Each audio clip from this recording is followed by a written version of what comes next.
Salut à tous et bienvenue dans cet atelier Godot dans lequel on va voir ensemble comment faire pour faire en sorte que notre projet Godot communique avec une intelligence artificielle générative, donc un LLM, de façon à pouvoir générer des choses grâce à l'IA pour notre jeu. Et les choses que nous allons générer, ça sera à vous de décider ce que c'est, mais ça peut être des dialogues pour les personnages, vous allez pouvoir générer des quêtes, des missions.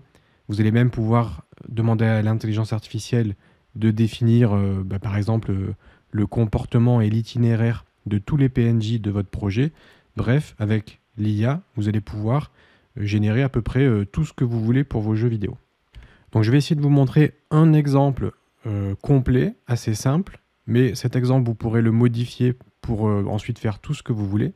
Malgré tout, la vidéo risque d'être un petit peu longue parce qu'il y a pas mal de préparation en amont. Donc évidemment, il va vous falloir Godot. Vous pouvez utiliser la version que vous souhaitez de Godot. L'important, comme nous on est en C#, c'est de télécharger la version .NET de Godot parce que moi je vais vous montrer des exemples en C#. Vous avez Godot donc sur votre ordinateur et ensuite il vous faut un moyen de faire tourner une intelligence artificielle générative en local. Je vais vous présenter 5 façons de pouvoir faire tourner une intelligence artificielle. Je vais vous montrer 4 façons pour que l'IA tourne en local, c'est-à-dire sur votre ordinateur hors ligne, sans aucune collecte de données, sans payer quoi que ce soit. Le problème avec cette façon, c'est que si votre ordinateur n'est pas assez puissant, ça ne marchera pas, ou alors ça sera très très lent, et du coup ça sera inutilisable. Je vous présenterai donc une 5e méthode, également gratuite, qui vous permettra cette fois-ci d'utiliser une intelligence artificielle en ligne sur un serveur. Mais à ce moment-là, il y a le risque que vos données soient récoltées, mais ça on s'en fiche pendant le développement, vous allez mettre des fausses données. Donc mon logiciel préféré en termes de simplicité d'utilisation, c'est LM Studio. LM Studio, vous pouvez le télécharger sur lmstudio.ai, c'est compatible Windows, Mac, Linux, et vous avez accès à peu près tous les LLM open source du marché, Llama, Mistral, Phi, Gemma, DeepSeek, Qwen, et des milliers d'autres, puisque tout simplement le logiciel va vous permettre de chercher parmi les modèles qui se trouvent sur Hugging Face. Donc LM Studio, vous l'installez. C'est une installation tout à fait classique. Le logiciel ressemble à ça, une interface comme ça, et je vais y revenir dans un instant. Mais en tout cas, une fois que vous avez le logiciel, vous pouvez l'ouvrir et vous aurez quelque chose comme ça. Ensuite, mon logiciel préféré, mais plutôt en mode geek, c'est Ubabooga Text Generation Web UI. Ça, c'est pour ceux qui aiment bien vraiment avoir accès à tous les paramètres, toutes les fonctionnalités, et c'est basé sur une interface graphique Gradio, pour ceux qui connaissent. Donc c'est beaucoup plus complexe d'utilisation. C'est pas un outil qui se veut aussi simple que LM Studio, hein, c'est pas aussi convivial. D'ailleurs, c'est pas vraiment un logiciel, c'est un projet Python que vous pouvez faire tourner sur votre ordinateur. Donc ça implique d'avoir installé Python, d'avoir installé Git et de maîtriser un petit peu les lignes de commande. Je vais pas rentrer dans les détails ici. Sachez juste que ça ressemble à ça. Voilà, mais vous avez accès à tout plein de paramètres pour vous donner une idée. Ça ressemble à ça. Donc, l'installation, elle n'est pas compliquée. Vous avez le How to Install. Il faut cloner le projet sur votre ordinateur, lancer le script qui correspond à votre système d'exploitation, choisir votre type de carte graphique, et ensuite il faut vous rendre sur l'URL suivante. Mais une fois que tout est installé, vous devez quitter le logiciel et ajouter des arguments dans la ligne de commande pour pouvoir faire tourner une API en local. Je vais revenir sur ce point-là dans un instant. Je vais très rapidement vous présenter les deux autres solutions. Vous avez GPT for All, qui est cette interface graphique-là que vous avez sous les yeux. Le principe est exactement le même que LM Studio, donc c'est vraiment très très similaire. C'est convivial, simple d'utilisation, c'est compatible avec tous les systèmes d'exploitation et ça propose une API. Il suffit juste d'aller dans les options et activer l'API. Vous avez une documentation plus complète si vous allez en bas. Non, d'ailleurs, c'est même pas en bas, c'est tout en haut dans Docs. Ici, vous avez une documentation et vous avez les informations sur le API serveur. Ensuite, il y a Ollama, dont vous avez certainement déjà entendu parler. C'est un processus qui tourne en arrière-plan. Vous téléchargez, vous installez Ollama, puis vous pouvez charger des modèles d'intelligence artificielle et vous aurez accès à l'API de Ollama. Et encore une fois, vous avez une documentation complète. Donc cette fois-ci, c'est tout en bas. Vous avez la doc ici et ça vous permettra de voir comment utiliser l'API. Bon, voilà pour ces quelques solutions qui vous permettent d'utiliser des intelligences artificielles. La solution en ligne, c'est Grok. Grok qui est gratuit si vous développez, si vous faites juste des tests vous-même.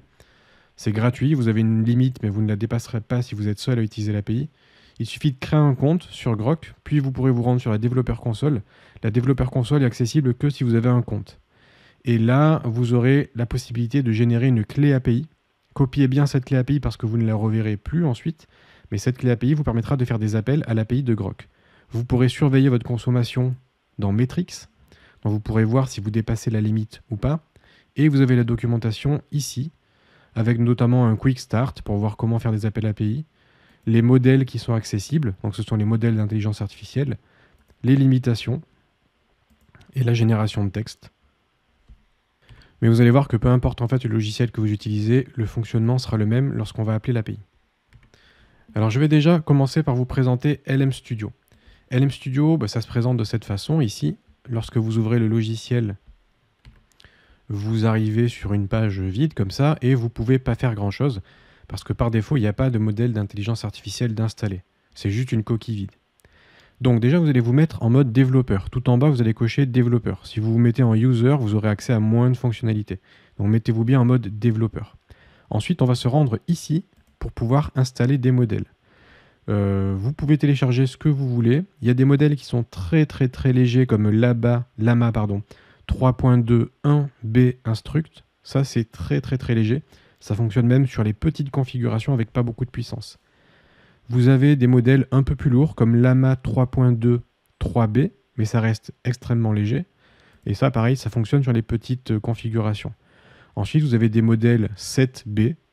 On a Qwen, on a DeepSeek, vous pouvez retrouver Mistral. Il y a des modèles donc un peu de toutes les tailles. Quand vous voyez 1B, ça veut dire 1 milliard. 3B, 3 milliards. 7B, 7 milliards. N'allez pas au-dessus, ça ne sert à rien. Et de toute façon, c'est un peu trop lourd au-dessus. Mais au plus vous avez une quantité importante de paramètres, au plus le modèle sera puissant. Mais disons que pour ce qu'on va faire, on n'a pas non plus besoin d'avoir une puissance extrême. J'utiliserai un petit modèle. Je vais utiliser Lama 3.2, 3B par exemple. Donc vous, évidemment, là, vous n'aurez aucun modèle puisque par défaut, vous n'avez rien, tout simplement. Donc pour installer un modèle, vous allez rechercher. Vous allez cliquer sur la loupe pour découvrir des modèles. Et là, on vous suggère des modèles qui sont souvent téléchargés. Donc là, on a Qwen 2.5 7B Instruct. C'est important de prendre les modèles Instruct parce qu'ils sont configurés pour suivre des instructions. Donc Qwen, c'est vraiment très bien, je l'utilise. On a DeepSeek, qui est vraiment très bien également. On a Lama. Alors vous voyez, là j'ai Lama 70B. 70B, c'est vraiment énorme en termes de nombre de paramètres. Et là, on me dit que le modèle est trop grand pour ma machine. 70B, il faut vraiment une très grosse configuration. Par contre, là, j'ai Lama 3.2 3B. Et ici, on me dit que c'est totalement compatible avec ma machine. Vous avez plusieurs versions. Même pour les sous-versions, enfin même pour les versions avec un nombre différent de paramètres, vous avez plusieurs sous-versions. Bon là, l'exemple est mauvais, j'ai qu'une seule version. Je vais essayer de vous trouver un autre exemple. Voilà, donc là par exemple, si je vais sur QuenCoder 0,5, ici j'ai bien plusieurs sous-versions. Encore une fois, au plus vous montez, au plus la qualité sera bonne, mais je vous recommande moi, de télécharger la version où il y a le petit pouce qui vous suggère la version la plus appropriée à votre ordinateur. Et là, vous pouvez voir donc les informations, la taille du modèle, etc. Bon, si vous voulez suivre ce tuto comme moi, je vous recommande de prendre Lama 3.2 3B avec 3 milliards de paramètres, qui est super. Et si c'est encore trop lourd pour votre ordinateur, prenez la version 1B qui est ultra légère. Pour télécharger un modèle, vous avez juste à cliquer sur Download ici. Vous cliquez sur Download, ça va le télécharger, et puis automatiquement, il sera ajouté à la liste de vos modèles ici. Prenez bien un modèle Instruct. J'ai Lama 3.2 3B Instruct. Si vous voulez tester que ça marche, vous avez juste à aller sur le chat, vous chargez un modèle, donc Lama 3.2 3B, on clique sur Load, ça charge le modèle ici. Et une fois que c'est chargé, vous posez votre question 1 plus 1, et l'IA me répond 2. Donc là, je sais que ça marche. Je vais éjecter le modèle pour libérer la mémoire sur mon ordinateur, étant donné que je n'utiliserai pas l'interface graphique. Nous, ce qui va nous intéresser, c'est l'API. L'API est accessible ici dans les options pour développeurs. Vous voyez là, l'API, il faut l'activer.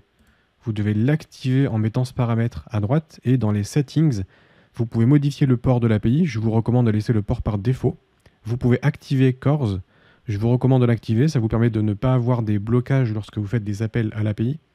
Et ensuite, le reste, on va laisser par défaut. Une fois que le logiciel tourne, que l'API tourne, vous devez charger un modèle. Donc dans l'API, je vais charger le modèle Lama 3.2 3B Instruct. Ici, je vais laisser tous les paramètres par défaut. Je clique sur Load. Donc ça charge le modèle et les routes API, je les vois ici. La seule route qui va nous intéresser, nous, c'est /v1, /chat, /completion. En dessous, on a les logs de l'API. Et à droite, vous avez accès à quelques paramètres. Je vous laisserai regarder sur Internet si ça vous intéresse de creuser le sujet. Mais nous, la seule chose qui nous intéresse, c'est que l'API tourne en arrière-plan. Et l'URL de l'API, c'est la suivante, http://127.0.0.1 2.1234, qui est le port. Et si vous voulez tester votre API en local, juste pour vérifier que ça marche, si vous voulez vraiment faire un vrai appel API, on peut utiliser un logiciel comme Postman. Il existe plein d'alternatives à Postman, mais moi en tout cas je suis sur Postman. Là on va mettre l'URL de l'API, donc c'est localhost 1234 on a dit.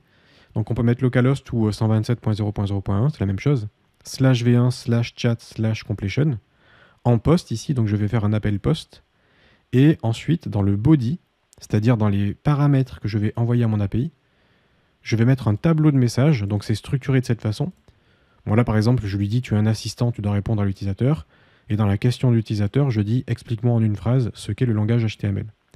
Max token, c'est la longueur maximale de la requête que je veux qu'il me fasse, et le nom du modèle, on a dit que c'était Lama 3.2 Instruct, je copie le nom du modèle, et je vais le coller ici. Une fois que vous avez fait ça, donc on a tous les paramètres nécessaires pour faire l'appel API. Je clique sur Send. Donc on regarde, a priori ça tourne. J'ai bien le content ici, le langage HTML, c'est un langage de programmation utilisé pour créer des pages web, blablabla. Et si vous regardez les logs de l'API, on voit que ça a bougé un petit peu, donc on voit qu'il y a bien eu un appel qui a été effectué. Donc voilà comment configurer LM Studio et avoir une API qui tourne en local.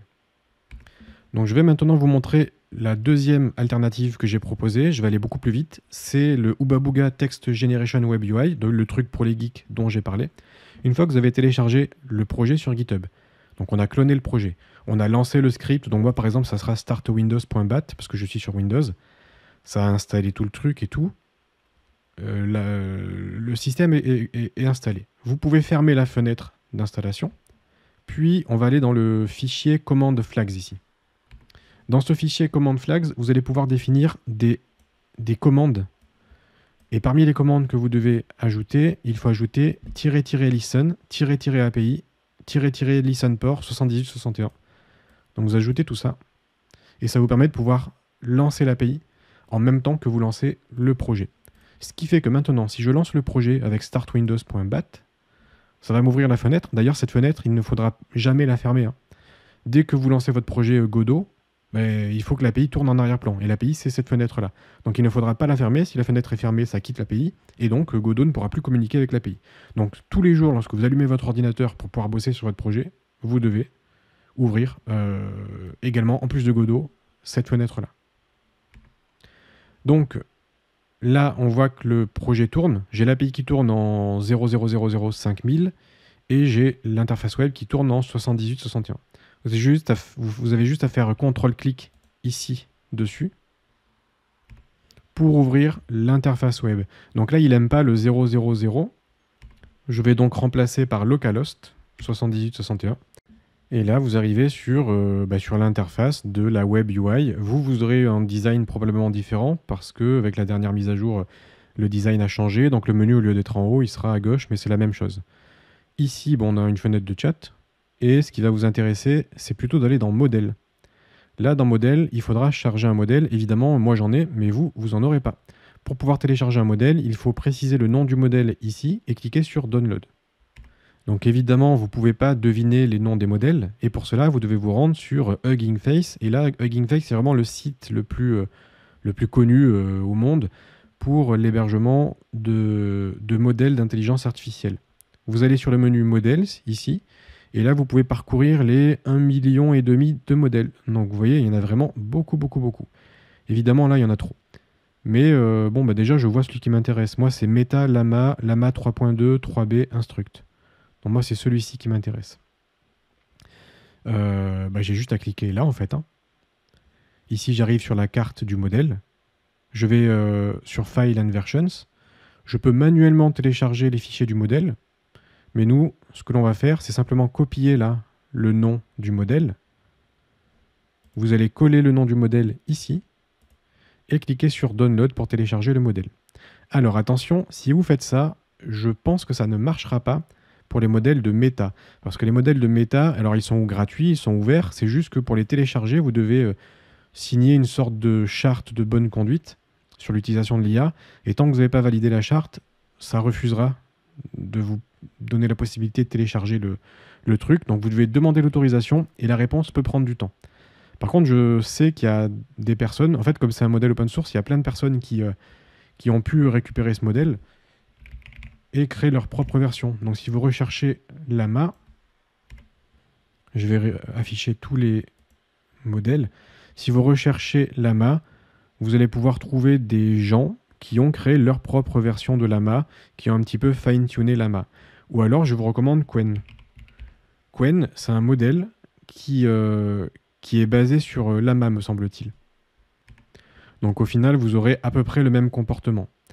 Ici, vous allez chercher une version qui vous intéresse. Donc là, on a la 3B par exemple, ou alors on a une version 0.5B. Donc vous cherchez une version qui vous intéresse. Une fois que vous avez trouvé la version, donc je vous recommande les versions en mode instruct. On a par exemple Qwen 2.5 3B instruct. Vous cliquez dessus et vous copiez le nom de la carte pour pouvoir la coller ici, puis cliquez sur Download. Donc là, vous avez vraiment plein de modèles. Et si vous voulez un modèle français, on a Mistral. Et Mistral propose également pas mal de modèles. Moi, j'utilise la version Mistral 7B Instruct version 0.3. Elle est très bien, très rapide à générer. Donc moi, j'utilise également cette version-là. Vous faites ça, vous téléchargez, vous rafraîchissez la liste des modèles, puis le modèle apparaîtra ici. Là, par exemple, j'ai Mistral. Ensuite, il faut cliquer sur Load pour charger le modèle. Donc là, on voit que Mistral est en train d'être chargé.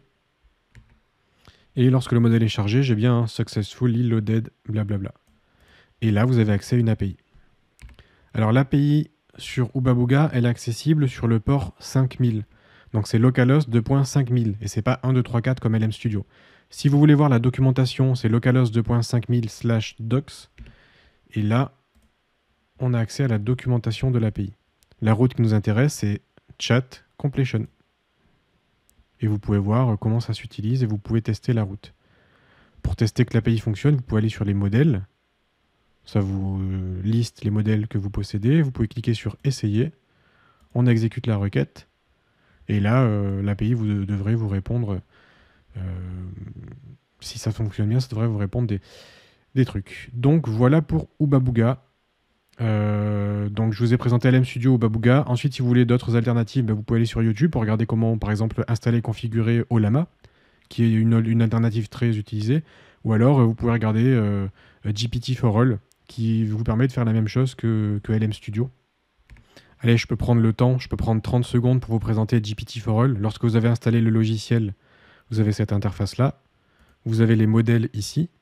Pour pouvoir installer des modèles, vous devez cliquer sur Add Modèle. Vous recherchez le modèle qui vous intéresse, par exemple Llama 3 8B Instruct. Vous cliquez sur Download. Le modèle apparaîtra dans votre liste et vous pourrez chatter avec le modèle. Il faudra évidemment penser à charger le modèle. Et dans les settings, tout en bas, vous avez la possibilité d'activer l'API ici. Vous avez juste à cocher cette case pour activer l'API et vous pouvez choisir le port de l'API. Donc 4891, c'est le port par défaut. Et vous avez accès à l'API de GPT for All. Donc voilà, configuration simple et rapide, comme pour LM Studio. Donc maintenant, on peut se rendre sur Godot, le moment que vous attendez tous. Alors j'ai pris pas mal le temps pour vous montrer un peu les intelligences artificielles, parce que ça reste important. Je vous ai présenté plusieurs alternatives pour que vous ayez vraiment le choix. Alors moi, pour cet exemple, dans le cadre de ce tuto, sachez juste que j'ai LM Studio qui tourne en arrière-plan et c'est LM Studio que je vais utiliser de mon côté. Si vous utilisez un autre logiciel, il faudra changer le port et si vous utilisez un autre modèle, il faudra également changer le port. Mais moi, en tout cas, il y a LM Studio qui tourne et vous devez impérativement faire tourner une IA en local, sinon ça ne marchera pas. Donc là, on va se retrouver sur Godot. On va créer une scène, alors ça peut être une scène 2D, une scène 3D, peu importe. En fait, on va même pas avoir besoin de créer de projet, puisque je vais afficher simplement quelque chose dans la console. Mais pour l'exemple, on peut créer une scène, comme ça. Une scène 3D par exemple. Sur la scène 3D, je peux ajouter un nœud mesh instance, par exemple, juste histoire d'avoir un visuel. Ce mesh instance, on peut dire que c'est un box. Et voilà, on a une scène basique. Sur cette scène basique, on peut ajouter un script, donc petit plus. On va choisir C#, parce que nous, on va coder en C#. Et je vais appeler ce script tuto appel API. Créer. Et là, juste pour tester, on peut écrire, on peut déclarer la fonction ready. Et dedans, on va juste faire un gd.print_test, simplement pour vérifier que le script marche. Donc, CTRL-S pour enregistrer. J'enregistre ma scène dans tuto. OK. Donc là, j'ai sauvegardé le script. Ici, je suis sur ma scène. J'appuie sur F6 pour lancer la scène actuelle. Donc la scène sera vide. Enfin, il n'y a pas de caméra, donc on ne verra rien du tout, vous voyez. Par contre, j'ai bien test qui apparaît dans la console. Et ça, c'est ce qui nous intéresse. C'est juste le fait d'avoir test dans la console qui va nous intéresser. Alors, juste histoire que ça soit plus joli à l'écran, mais ça ne sert à rien, mais juste histoire que ça soit un peu plus joli, je vais ajouter du décor. Donc sur la scène, j'ai ajouté juste un modèle 3D, ici, d'une ferme. J'ai ajouté une caméra qui filme, j'ai ajouté une lumière qui éclaire, et j'ai mis la capsule, ici, qui correspond au personnage. Donc là, si j'attache le script que je viens de créer, tuto appel API, sur le personnage, F6 pour lancer le projet, eh bien, on voit que j'ai cette vue-là, donc c'est un peu plus joli, et on voit que j'ai toujours test dans la console. Donc pas la peine de votre côté de faire ça, le but, ça sera juste d'écrire ensemble le script. Très bien, je vais retourner sur le script, ici, et je vais supprimer ça en fait, le gdprint, c'était pour tester que ça fonctionne, on va supprimer ça. Bon, maintenant on va écrire le code. Je vais faire un petit peu de place ici, parce que le code va être malgré tout un petit peu conséquent. Et on va commencer par faire ajouter tous les using qui seront utiles dans le cadre de ce projet. Donc on fait un using system. En using system. Donc là je vais copier cette ligne parce que je vais faire plusieurs imports. On va avoir besoin de .io qui va nous permettre de lire et écrire des fichiers, des chaînes de caractères. On va avoir besoin de system.net qui nous permettra de faire des appels réseau, de pouvoir faire des requêtes, par exemple une API, chose que nous allons faire. On va avoir besoin de system.text qui va nous permettre de travailler avec du texte, donc de construire des chaînes de caractères, etc. On va avoir besoin de system_threading.task. Ça va nous permettre de pouvoir créer des tâches asynchrones, et ça, pareil, on va en avoir besoin étant donné que l'API ne répond pas tout de suite, donc ça sera une tâche asynchrone. Et on va avoir besoin de systemText.json parce que on va travailler avec du JSON dans le cadre de notre API. Une fois qu'on a fait ça, donc la fonction de démarrage, on en aura besoin plus tard. Donc je la laisse ici, pour l'instant je la laisse vide. Et je vais créer la fonction principale de notre projet. Public async, ça sera une fonction asynchrone parce que c'est une tâche. Et cette tâche va consister à appeler l'API et attendre la réponse de l'API. Donc on va faire une fonction asynchrone pour justement patienter. Patienter le temps que l'API nous renvoie le texte demandé. Et on va par exemple générer un dialogue via l'API. Donc je vais utiliser une fonction public async task generate dialogue. Ensuite, tout ce que je vais faire, l'intégralité de mon code, je vais l'englober dans un try catch. Pourquoi ? Parce que l'API peut planter. L'API peut... vous avez peut-être oublié de la faire tourner et du coup l'API peut ne pas être disponible du tout. Bref, on va tout faire dans un try catch pour éviter que le programme ne plante si jamais il y a un problème avec l'API. Alors le try il est là et le catch ça sera très très simple, ça sera juste un gdprint de l'erreur et à la fin de la fonction je fais un return. En tout cas voilà, dans le catch ça sera juste afficher le message d'erreur pour gérer l'erreur. Donc là maintenant, qu'est-ce qu'on va faire ? Nous, ce qu'on veut, c'est contacter l'API pour générer du texte. Et souvenez-vous, dans l'exemple que je vous ai montré, il faut construire quelque chose comme ça. Il faut construire un body avec une requête comme ça pour pouvoir faire notre demande à l'API. L'API, elle attend un objet JSON avec un tableau de messages ici et un nom de modèle. Dans ce tableau de messages, on a le role system qui est le system prompt. C'est vraiment le prompt qui permet de définir le comportement de l'IA. Ensuite, on a le user prompt qui est ce que l'utilisateur demande. Donc finalement, je vais avoir besoin de deux variables, une pour stocker le prompt system et une pour stocker le prompt utilisateur. Puis éventuellement, on pourrait variabiliser les autres paramètres. Donc là, je vais par exemple créer une variable que je vais appeler sysprompt. Alors, ce prompt, je l'ai déjà préparé. Le voici. Dans ce prompt, je vais lui dire « on va roleplay ». J'essaye de faire des phrases courtes, hein, c'est pour ça que ça, syntaxiquement, c'est pas vraiment correct, mais on comprend ce que ça veut dire. Donc je vais demander à l'IA de jouer à un jeu de rôle avec moi. Je lui dis « tu es un personnage de jeu vidéo type RPG », parce que dans l'RPG, il y a pas mal de dialogues, donc c'est bien de mettre dans ce contexte-là. Tu dois dialoguer avec un autre personnage fictif. Je précise fictif parce que l'intelligence artificielle, selon le modèle que vous allez utiliser, en fait, vous avez vu, il y a 1,5 million de modèles. Parmi ces modèles, il y en a qui sont performants, il y en a qui sont moins performants, il y en a qui sont spécialisés pour écrire du code, d'autres spécialisés pour écrire je ne sais trop quoi, et il y en a qui sont spécialisés pour faire des jeux de rôle, justement. Il y a vraiment des IA qui sont spécialisés dans le roleplay. Si vous utilisez une IA qui n'est pas vraiment spécialisée dans le roleplay, elle risque de vous répondre bah non, tu dis n'importe quoi, je suis pas un personnage de jeu, je suis une intelligence artificielle, je peux pas vraiment traiter ta demande. Donc, je précise que c'est un personnage fictif, et là je lui dis invente un dialogue plausible. Je précise qu'elle doit inventer un dialogue. Donc en gros, je précise ma demande avec ce genre de mots-clés pour que l'IA comprenne bien que tout est faux. On est vraiment dans un truc hypothétique, imaginaire. C'est pour ça que je dis on fait un jeu de rôle, fictif, invente. Parce que sinon elle ne sera pas capable de tous les LLM ne sont pas capables de bien répondre à ma demande. Donc ça c'est pour le prompt système. Ensuite on a besoin du prompt de l'utilisateur, c'est-à-dire la demande que l'utilisateur va effectuer. Là on a juste défini le contexte, mais qu'est-ce que l'utilisateur va demander? Donc on pourrait imaginer que dans un jeu vidéo, l'utilisateur parle à un autre personnage. Si vous créez un jeu, vous avez forcément le personnage principal et plein de personnages secondaires, et potentiellement vous voulez mettre en place des dialogues entre le perso principal, le héros, et les PNJ. À chaque fois que vous allez vous approcher d'un PNJ et que vous allez lui parler, il faut bien qu'il y ait un dialogue.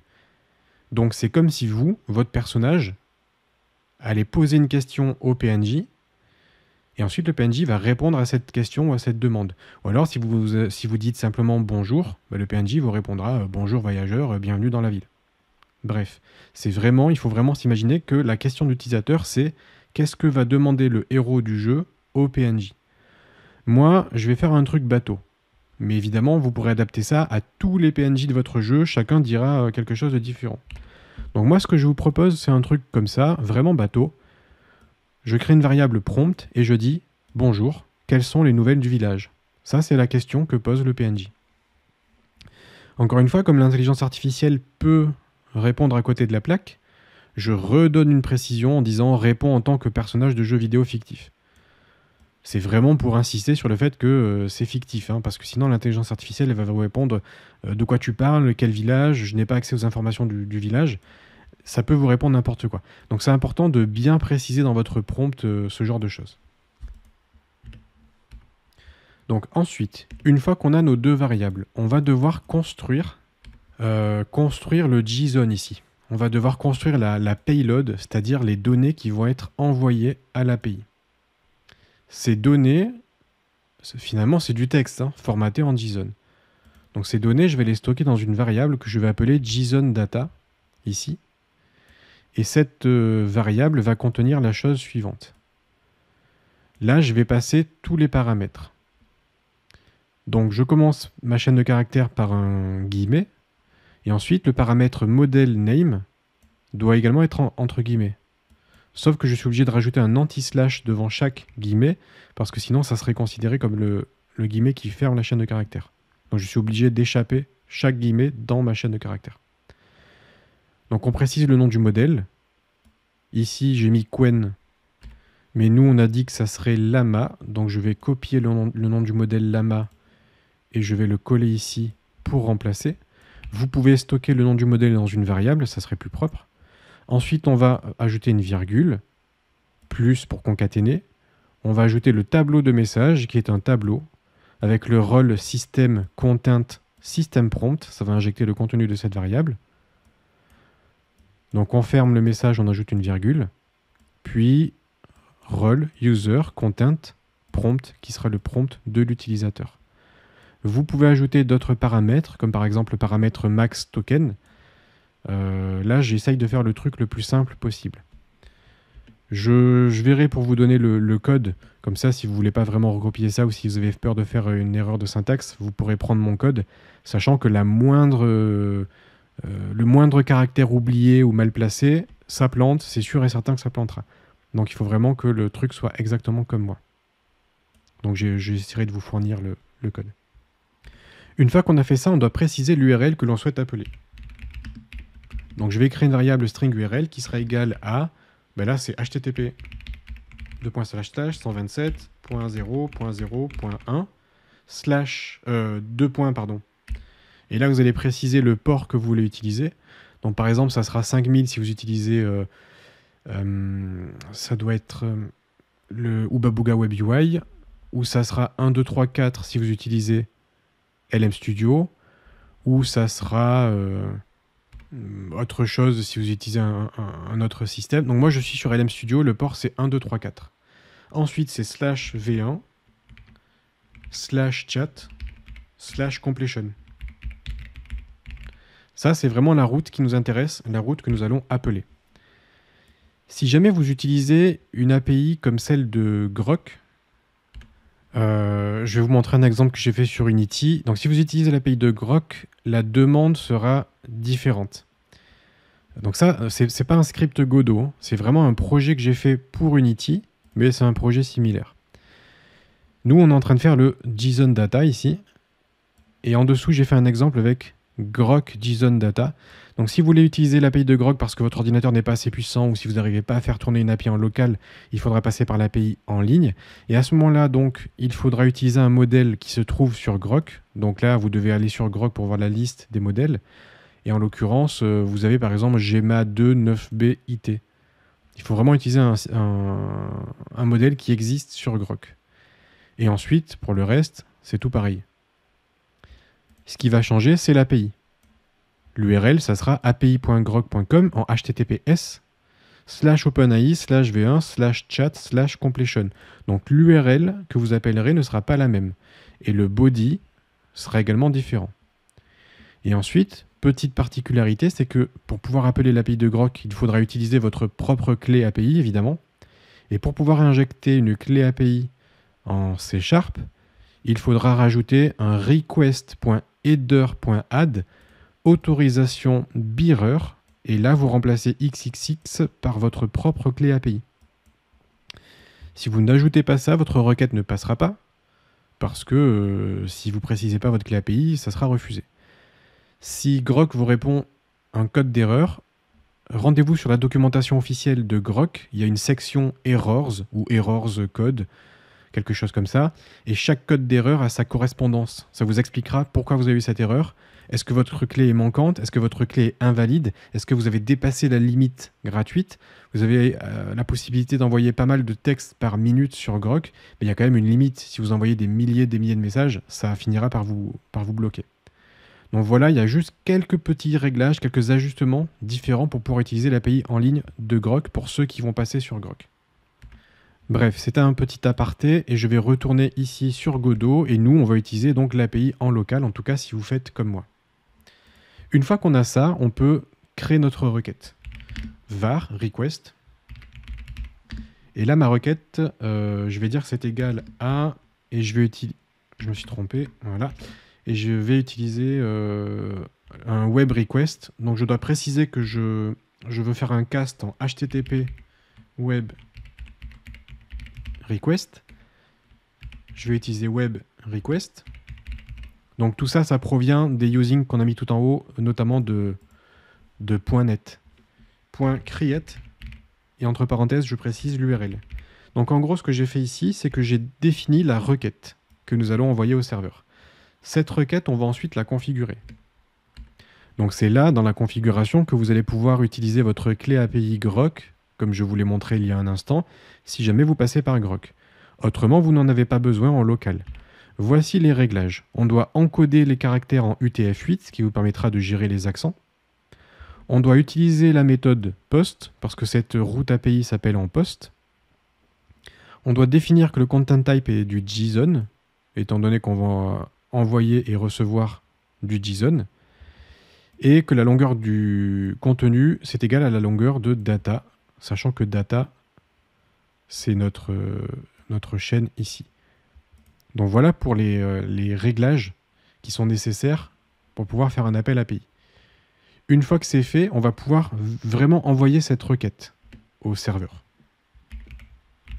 Pour cela, je vais faire un using. Dans le using, je vais créer un stream.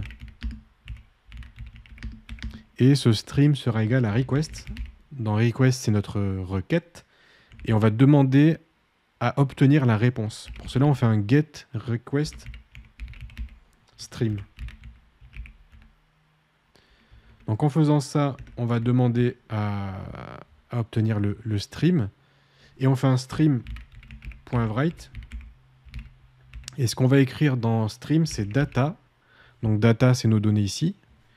Virgule 0 sur le deuxième paramètre, virgule data.length.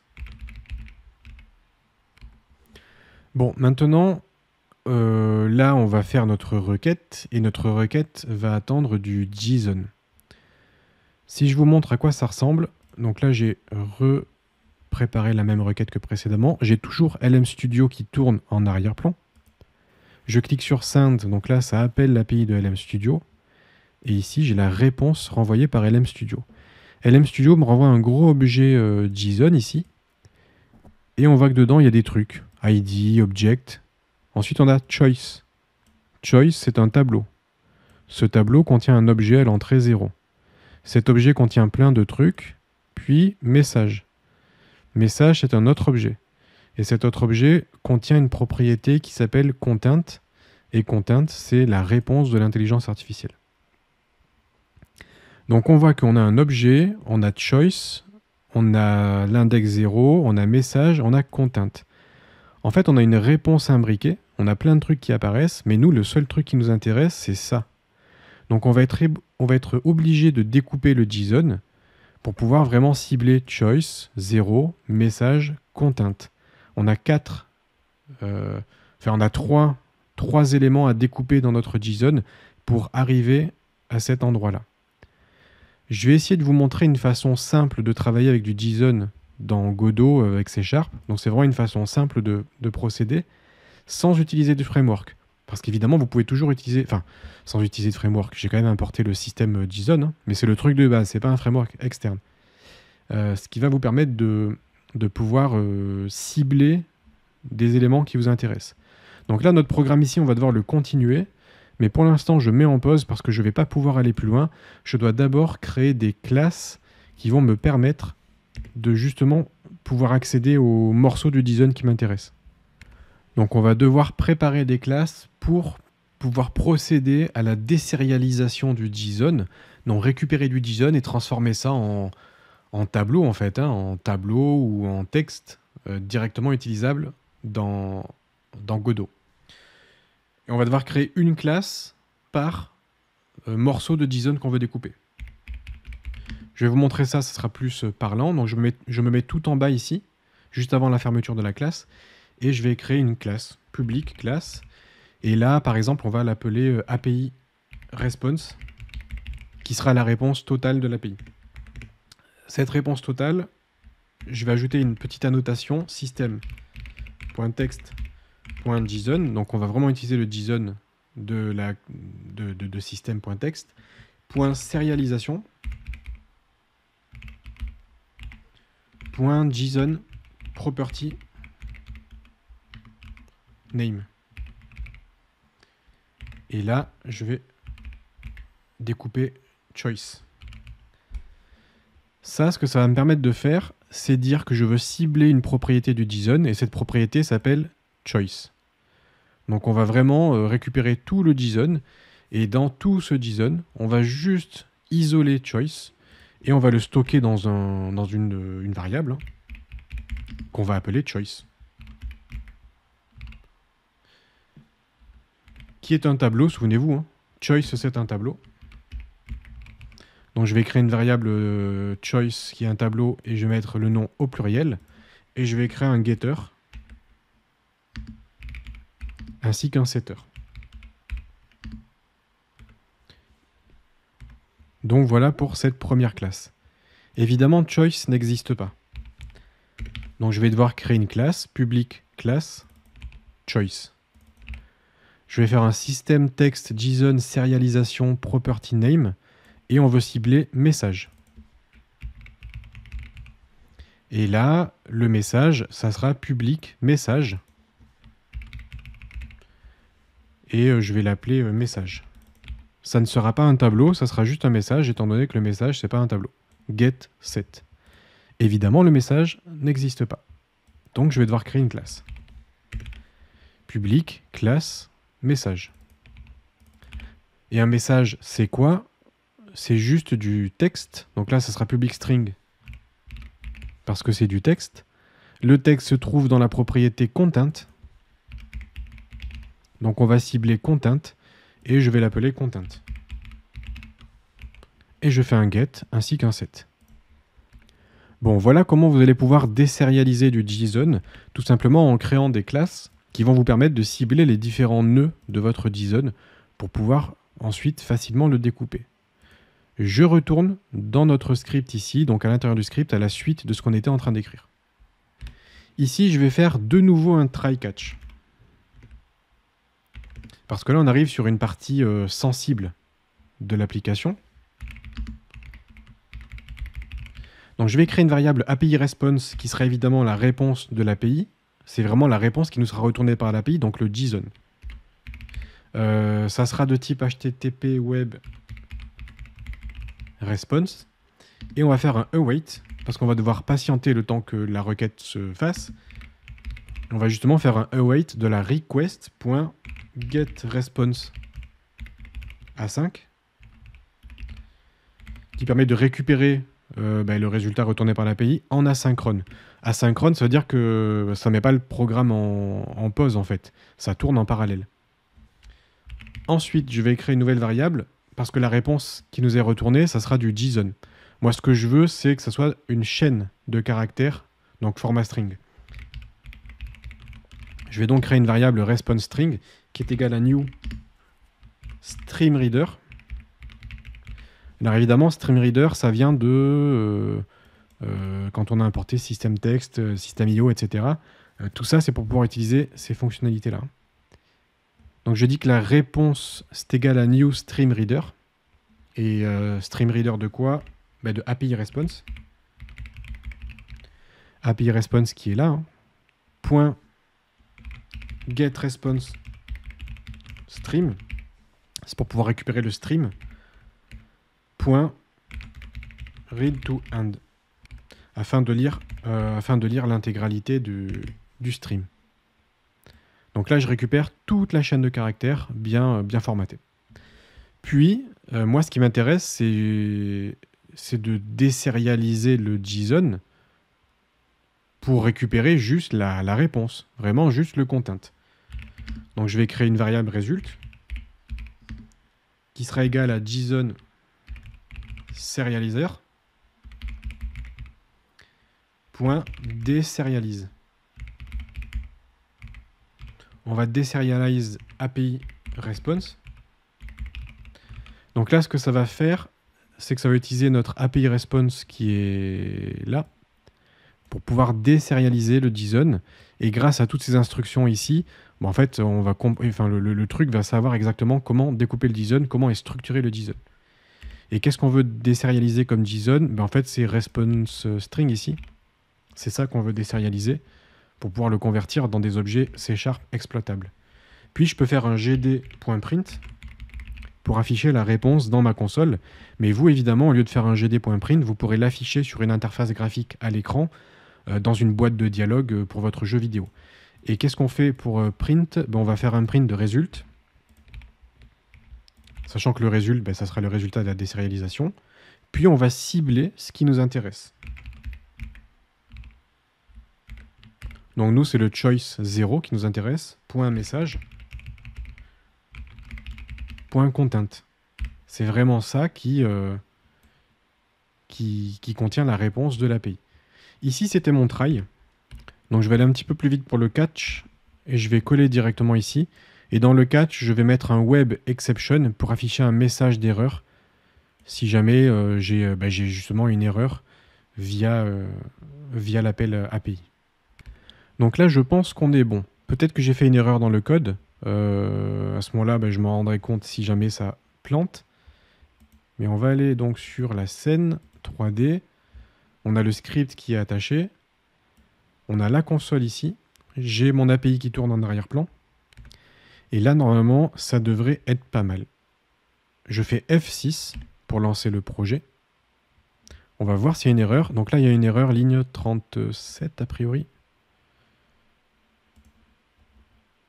Ligne 37. Oui. Point virgule. CTRL S.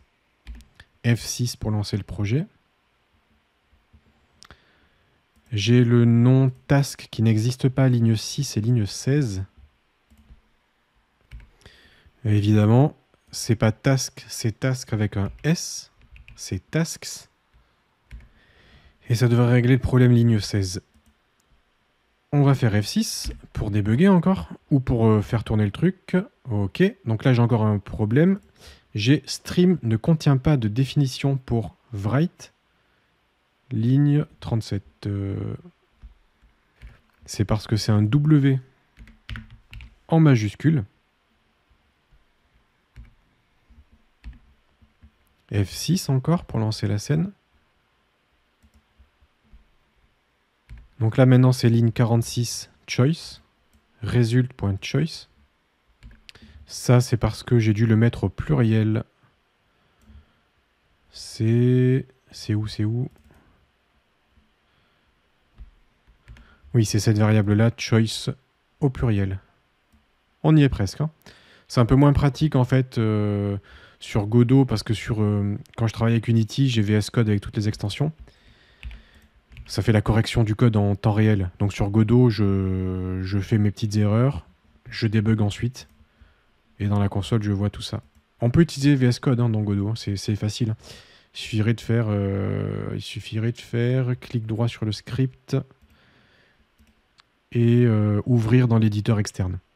Et si vous avez configuré VS Code, ça ouvrirait VS Code. Mais bref, là j'ai été fainéant, je l'ai fait directement ici. Ça y est, ça a l'air de marcher. Donc là, vous voyez, rien ne se passe, rien ne se passe. On attend. Il faut attendre quelques secondes, parce que l'API, probablement, elle réfléchit, et ça met du temps à générer du texte. Ça dépendra évidemment de la puissance de votre ordinateur, de la puissance de votre carte graphique. Moi, j'ai une RTX 4090. Donc, de façon générale, c'est assez rapide. Mais évidemment, je me rends compte que j'ai fait une bêtise. La requête n'est pas passée du tout. Donc là, c'est même pas une erreur, c'est une bêtise de débutant. C'est qu'on a écrit une super fonction ici. Generate dialogue. On a écrit une super fonction, mais à aucun moment on ne l'appelle. Ready est vide, donc forcément, rien ne se passe. Alors pour pouvoir appeler votre fonction, il suffit de l'appeler comme ça. Sauf que le problème, c'est que cette fonction retourne quelque chose, hein, puisque une tâche, finalement, c'est pas un void, il y a une valeur de retour. Donc la convention en C#, quand on a une valeur de retour, mais que cette valeur de retour ne nous intéresse pas, on ne veut pas la récupérer, la convention, c'est qu'on utilise le tiré bas du 8 est égal à, et c'est comme si ça stockait le retour dans un truc poubelle, en fait. Voilà. Ça, c'est la convention. On va tester, à mon avis, une dernière fois. F6 pour lancer le projet.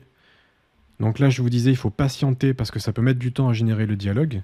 Ça dépend vraiment de la puissance de votre ordinateur. Ah, non, c'est pas fini. Object reference not set to an instance. Donc il y a encore une toute petite erreur qui traîne dans le code, et cette erreur, elle vient du premier try ici, a priori, parce que c'est dans ce catch-là. Mais l'erreur vient de là. J'ai mis message au pluriel. Alors que si je regarde sur Postman, c'est message au singulier.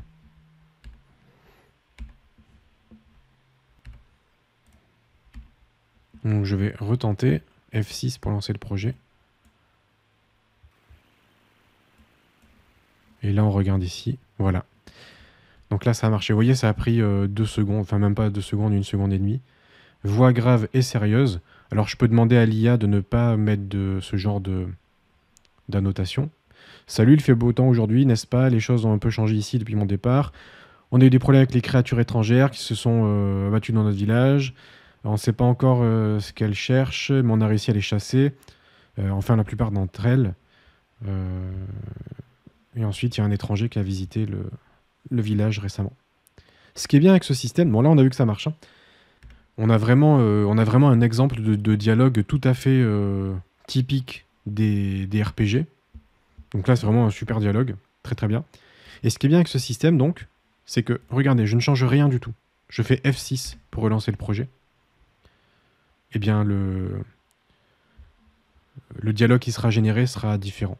D'ailleurs, on peut donner plus ou moins de créativité à l'intelligence artificielle. Je vous montrerai ça dans un instant. Donc là, on patiente.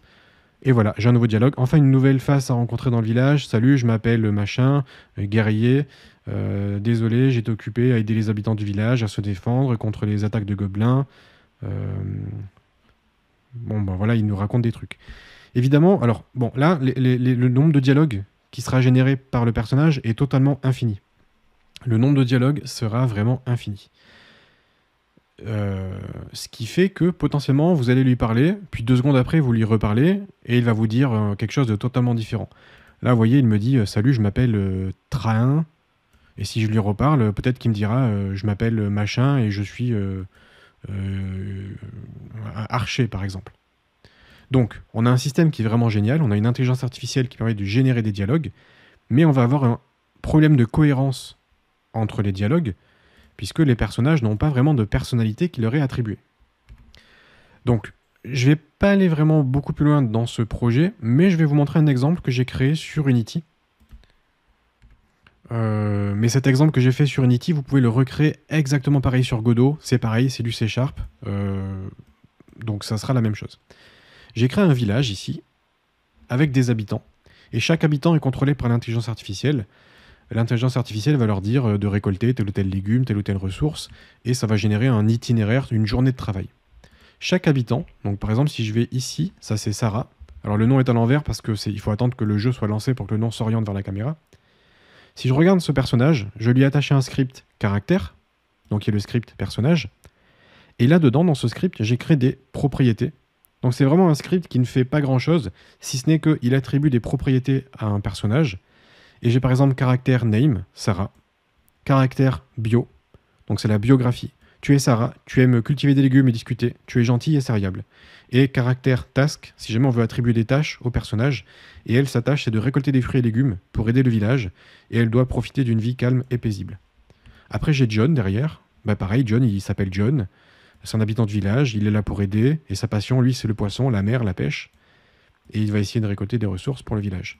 Et puis après, on a Victor qui est un peu fainéant. Victor, il est là, et lui, il a d'autres caractéristiques. Il est fainéant, il veut pas trop travailler, mais bon, il doit quand même travailler, donc il essaye de faire des trucs, mais d'en faire le moins possible. Et si vous regardez donc mon script C# dans Unity, alors ça serait vraiment la même chose sur C#, hein, sur Godot, pardon. Si vous regardez mon script Unity, j'ai créé une fonction ici qui s'appelle describe_character. Et là, cette fonction, elle fait juste un return, elle va retourner une chaîne de caractères. Et je mets tuer, caractère name, donc tuer John, virgule, habitant du village. J'injecte sa biographie, ta tâche, ta raison d'être, et la suivante, j'injecte sa tâche. Donc en gros, j'ai une fonction ici, describe_character, qui va décrire le personnage. Et cette fonction, si on la recherche dans le code, elle se trouve ici. Et si vous regardez, j'ai utilisé quasiment le même système prompt que ce que je vous ai présenté dans ce tuto.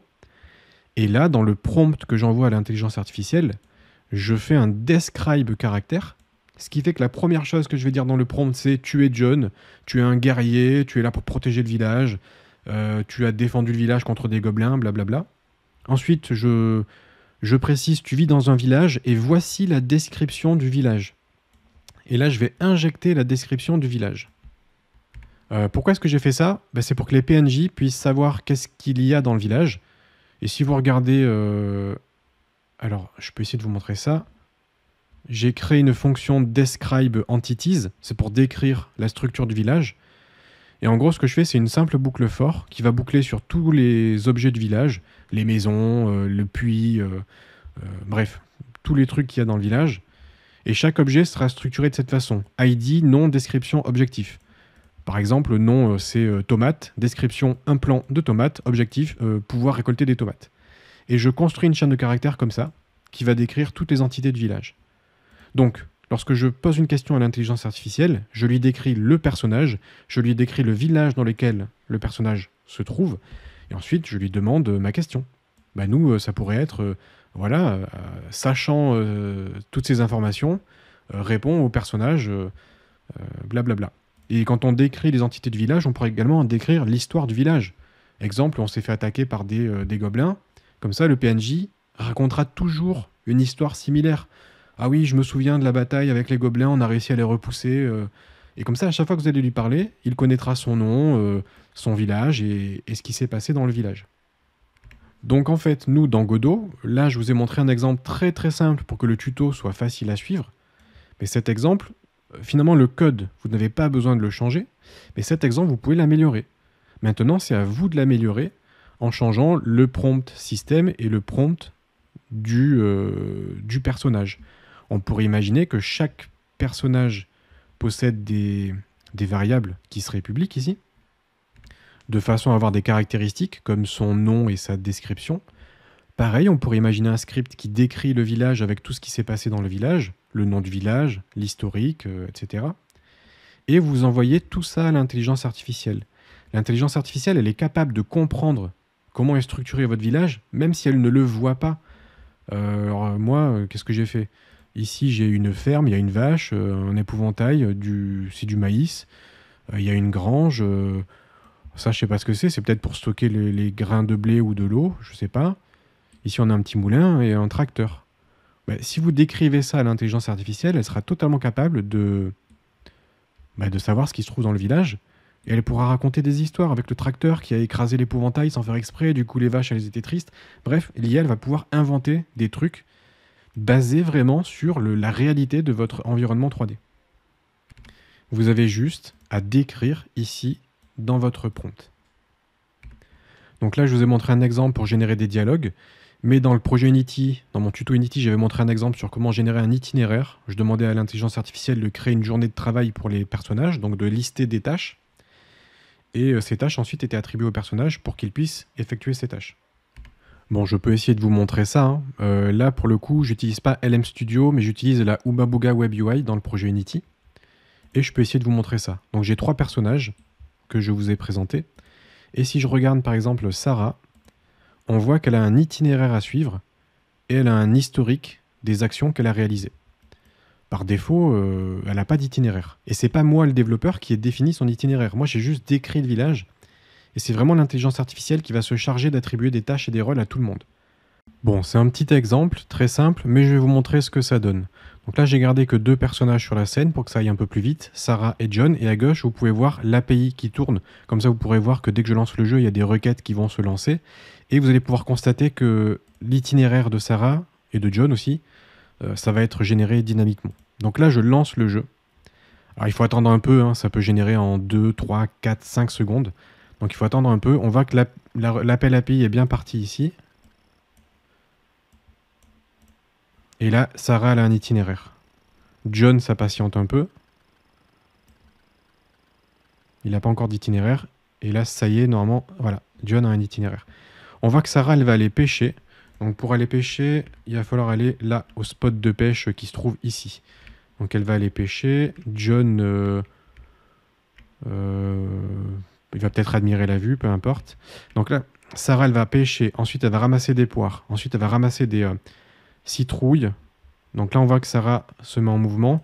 Elle va ramasser des poires. Ça veut dire que potentiellement, elle va aller... je sais pas où il est, le poirier. Il doit être... ici. Donc, elle devrait aller ici. Après, elle va ramasser des pêches. Après, des pastèques. Elle va aller se reposer. Et elle va aller admirer la vue pour terminer sa journée. Donc, les poires, c'est ici, finalement. Et si je regarde l'itinéraire de John... Bah lui, il va aller pêcher. Quoique... Ouais, non, il a un itinéraire presque similaire, mais pas tout à fait pareil. Il va ramasser des radis, des carottes, du blé. Et il va ranger dans la boîte de stockage le résultat de sa récolte. Donc voilà, on voit que les PNJ font leur journée. Ils cultivent, etc. Et si je regarde dans les logs de Unity, eh bien, les appels API sont relativement similaires à ce qu'on a fait dans Godot. Enfin, de toute façon, c'est le même code. J'ai récupéré le même code. C'est juste que là, le prompt est plus complexe parce que j'ai décrit le personnage, j'ai décrit la ville et j'ai demandé à l'IA de me retourner des tâches. Et ce que l'IA fait, c'est qu'elle me répond quelque chose comme ça. Donc, elle me répond un tableau de JSON. Pour chaque personnage, elle va me répondre un tableau qui contient du JSON, sachant que chaque élément de ce JSON, c'est une des tâches à réaliser, avec la destination et la tâche. Par exemple, se rendre aux citrouilles pour récolter des citrouilles. Se rendre aux carottes pour récolter des carottes. Aller à la boîte pour stocker les fruits récoltés. Donc c'est ce que l'IA me répond. Et ensuite, je découpe ce JSON répondu pour injecter les valeurs dans une liste d'itinéraires. Et après, le personnage bouge tout seul. Et ensuite, on a l'historique. On voit l'historique de tout ce qu'ils ont réalisé. Et puis, si on clique sur un personnage, Sarah par exemple, on peut voir ce qu'elle a fait ici dans la console. Donc l'IA peut vraiment tout faire. Elle peut contrôler l'itinéraire des personnages. On pourrait imaginer des ennemis ici. Des ennemis qui sont contrôlés par IA. Des quêtes qui sont générées par IA. Tous les dialogues. Toute l'historique des personnages, des jeux, des lieux, toute l'histoire peut être créée par IA, et vous pouvez garder de la cohérence en précisant les choses dans le prompt.